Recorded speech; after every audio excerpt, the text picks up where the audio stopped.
सबको जय मसीह की। दोस्तों, जैसे मैंने कल के वीडियो में बोला था कि मैं अपनी गवाही शेयर करूंगी पार्ट 1 पार्ट 2 करके। तो आज मैं पार्ट 1 गवाही शेयर कर रही हूँ कि यीशु मसीह मेरे जीवन में कैसे आए और जो मेरा विश्वास था, पहला विश्वास, वो कैसे हुआ और भी क्या क्या काम किया परमेश्वर ने मेरे जीवन में। बहुत बड़े बड़े काम किए। वो मैं पार्ट 1 पार्ट 2 पार्ट 3 जितने भी पार्ट्स हो सकते हैं उसमें मैं बनाऊंगी। तो मेरे साथ इस चैनल पे बने रहना और परमेश्वर की महिमा करना मेरे साथ। तो सबसे पहले परमेश्वर का मैं धन्यवाद करती हूँ कि परमेश्वर ने मुझे अगुवाई किया इस साल में कि मैं परमेश्वर की गवाही शेयर करूँ। काफ़ी टाइम से मैं बैठी थी और मैं सोचती थी कि मैं और क्या वचन शेयर करूँ। कुछ बिजी भी हो गई मैं अपनी लाइफ में, बट इस साल मुझे परमेश्वर की आत्मा ने कहा जो हो सके तो मैं जितना हो सके मैं परमेश्वर की गवाही को शेयर करूं। तो आप भी आशीष पा सके। जो जो आशीषें परमेश्वर ने मुझे दी आप लोगों को भी वो आशीषें मिले। तो जैसे मैं छोटी बच्ची थी, 7-8 साल की थी, तो परमेश्वर यीशु मसीह मेरे घर में आए। मेरे मम्मी बीमार थे तो मेरी मम्मी के लिए प्रेयर करने के लिए लोग आए थे। तो मेरी मम्मी काफ़ी टाइम से बीमार थे और उनके प्रेयर से मेरी मम्मी ठीक हो गए। तो हमारे घर में जैसे कि नॉन बिलीवर फैमिली से हम लोग बिलोंग करते हैं और जैसे कि दूसरे जैसे लोग होते हैं, संसार के लोग होते हैं, हम भी वैसे ही थे और परमेश्वर को हम जानते नहीं थे। तो मेरे पापा काफ़ी परेशान रहते थे कि मतलब मम्मी बीमार थे और ठीक नहीं होते थे। तो पापा के साथ ही एक अंकल काम करते थे, तो उन्होंने कहा कि क्या हम भाभी जी के लिए प्रेयर करें। तो पापा ने कहा प्रेयर क्या होता है, ठीक है, जहाँ इतनी जगह गए हैं तो एक जगह और जाने में क्या नुकसान है। तो पापा ने उनको बुलाया और उन्होंने प्रेयर की और मम्मी के ऊपर प्रेयर करके आंटी ने तेल ऐसे लगाया हाथ पैरों पे, जो अभिषेक का तेल होता है ना, जैसे बीमारों के लिए प्रार्थना करते हैं। जैसे बाइबल में भी लिखा हुआ है कि तुम में से यदि कोई रोगी हो तो प्राचीन को बुलाकर ऐसे तेल पर प्रार्थना करके लगाना चाहिए, उससे रोगी ठीक हो जाता है। तो वैसे मेरे मम्मी भी ठीक हो गए और मेरे मम्मी पैदल चल के उनके कलीसिया गए थे, कम से कम 4-5 किलोमीटर दूर गए थे। तो मैं परमेश्वर का धन्यवाद करती हूँ कि परमेश्वर ने मेरी मम्मी को चंगाई दी। उस टाइम हमें पता नहीं था कि गवाही देनी चाहिए नहीं देनी चाहिए, क्या होती है गवाही। तो जैसे परमेश्वर ने आज मौका दिया है सोशल मीडिया पे, तो मैं ज़रूर शेयर करूँगी गवाही। मुझे कोई फ़र्क नहीं पड़ता कि दूसरे लोग मेरे बारे में क्या सोचते हैं, क्योंकि मेरे जीवन में परमेश्वर ने बहुत काम किए हैं। और जैसे कि अन्य लोगों, अन्य जातियों के जैसे मैं भी परमेश्वर से नफ़रत करती थी, यीशु मसीह से बहुत नफ़रत करती थी। तो जैसे मेरे मम्मी और मेरे सिस्टर चर्च जाते थे तो मैं उनको हंसती थी, कहती थी कि तुम लोग क्या क्रिश्चियन बन गए क्या, ईसाई हो गए क्या। तो ऐसे बोल के मैं उनको बहुत हंसती थी और मजाक उड़ाती थी। तो और थूकती थी, यहाँ तक कि यीशु मसीह के नाम को थूकती भी थी। तो वहाँ के जो सबसे प्राचीन जो पास्टर थे, जो भी प्राचीन समझ लो, मतलब उसको क्या बोलते हो, ओल्डर, सबसे ओल्ड थे, मतलब 70-80 साल के थे वो। तो उन्होंने कहा कि तुम्हारे घर में यही चुनी गई है और ये बहुत से लोगों के लिए आशीष का कारण बनेगी ये लड़की। तब हमें ये नहीं पता था कि चुना हुआ क्या होता है, ये वो मेरे मम्मी पापा को भी इतना नहीं पता था। तो उस टाइम मतलब फिर धीरे धीरे समय निकलता गया। जो वो पास्टर थे और उनकी फैमिली वो यहाँ से आउट ऑफ स्टेशन चले गए और फिर मेरे मम्मी और वो कहीं नहीं जाते थे, घर में ही प्रार्थना करते थे और घर में ही भजन वगैरह करते थे।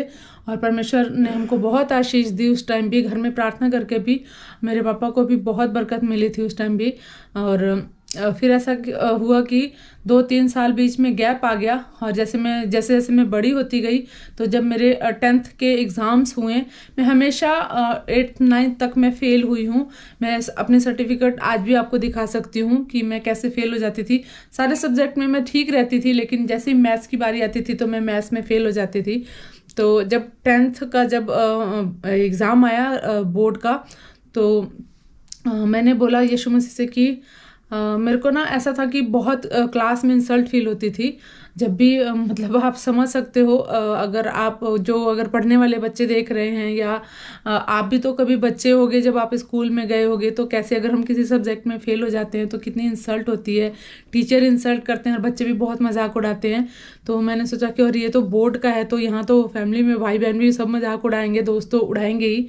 तो मैंने ना अपने मन में बोला कि यीशु मसीह, यदि आप सच में भगवान है, सच में परमेश्वर है ना और ईश्वर है ना, तो आप मुझे मैथ्स में पास करके दिखा दो।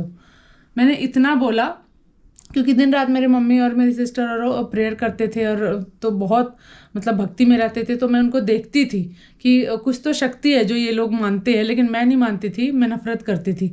लेकिन उस दिन मेरे ना ऐसा हुआ कि मेरे मन में हुआ कि मैं पुकारूं यीशु मसीह को।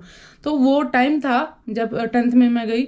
तो मैंने बोला कि यदि आप ईश्वर हो तो मुझे मैथ्स में पास करके दिखाओ। तो मेरे मन में एक बहुत सुंदर सी आवाज़ आई कि जो मैथ्स की जो राइटिंग के जो शीट्स है ना, उसको ब्लैंक नहीं छोड़ना है, खाली नहीं छोड़ना है, जो भी तुझे आता है वो कर और सारा भर दे। तो मतलब ब्लैंक शीट नहीं छोड़ना है, सब कुछ भर देना है, जो भी उल्टा पलटा जैसा भी तेरे को आता है तो ऐसा भर दे, खाली नहीं छोड़ना है पेपर को। तो मैंने वैसे ही किया जैसे मुझे अगुवाई हुई।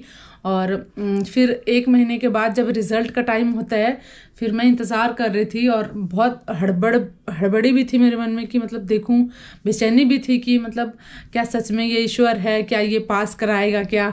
और एक अजीब सी बेचैनी भी थी और एक खुशी भी थी। मुझे ऐसा लग रहा था ना कि कुछ मुझे मिलने वाला है, मतलब कुछ एक ऐसा कि मतलब जैसे कि मैं छोटी थी तो मुझे ये भी कन्फ्यूज़न रहता था कि इतने सारे भगवान हैं तो उसमें से किसको मानना चाहिए। तो मतलब ये भी बहुत बड़ा कन्फ्यूज़न था और बहुत सारे सवाल थे मेरे मन में कि हम मर के कहाँ जाते हैं और जो लोग मर जाते हैं वो कहाँ चले जाते हैं। मतलब स्पिरिचुअल चीज़ें मतलब मुझे बचपन से ही परेशान करती थी कि अगर सब कहते हैं कि भगवान एक है तो इतने सारे रास्ते क्यों बनाए गए, सब हिंदू, मुस्लिम, सिख, ईसाई, जैन, सबके अलग अलग रिचुअल्स क्यों होते हैं, रीति रिवाज क्यों होते हैं। अगर सारे भगवान एक ही है तो इनका रास्ता अलग अलग क्यों है। ये सारे सवाल मुझे बहुत परेशान करते थे। और सच बोलूँ तो मैं एक सच्चा ईश्वर भी ढूंढ रही थी कि मतलब सच में गॉड कौन है, किसने बनाया है ये सब, ये पहाड़, धरती, नदियाँ, हमें किसने बनाया है, हम कहाँ से आए हैं, कहाँ जाएंगे, ये सब बातें मुझे परेशान करती थी। लेकिन मैं किसी से शेयर नहीं करती थी। मैं छोटी थी तो मतलब अपने मन में रखना, ना मेरा कोई बेस्ट फ्रेंड था, ना मैं किसी से अपनी बातें शेयर करती थी। तो मैं यीशु मसीह को बोलती भी थी कि मुझे एक ऐसा बेस्ट फ्रेंड चाहिए जो मेरे जैसा हो। तो ऐसा मुझे कोई ख़ास बेस्ट फ्रेंड मिला नहीं। क्लासमेट्स बहुत थे मेरे, फ्रेंड्स, लड़कियां जो भी। तो लेकिन जो कहते हैं ना बेस्ट फ्रेंड होना, वो मेरा कोई भी नहीं था। बचपन से आज तक मेरा कोई एक बेस्ट फ्रेंड नहीं है। तो मतलब ऐसा था। तो ऐसा हुआ कि जब रिज़ल्ट का दिन आया ना, तो जब मैं नीचे गई, ऊपर बीच वाले रूम में हमारा रूम होता था, नीचे मम्मी पापा का होता था। तो जब नेट पर पता करवाया तो पापा ने बोला कि मतलब मैं ऐसे थर थर काँप रही थी। और पापा ने कहा, मैंने कहा पापा क्या हुआ? तो पापा ने कहा तू पास हो गई। मतलब ये सुन के ना मतलब मैं इतनी खुश हो गई और सही बोलूँ तो मेरे आंखों में आंसू आ गए। और मैं अपने रूम में गई फिर, और ऊपर बेड पे बहुत धाड़ धाड़ धाड़ ऐसे करके जंप करने लगी खुशी के मारे। और फिर मतलब नीचे उतर के घुटने टेक के मैंने यीशु मसीह से माफ़ी मांगा और बोला कि आज से आप मेरे परमेश्वर हैं, आप मेरे बेस्ट फ्रेंड हैं, आप मेरे माँ बाप, भाई बहन सब है।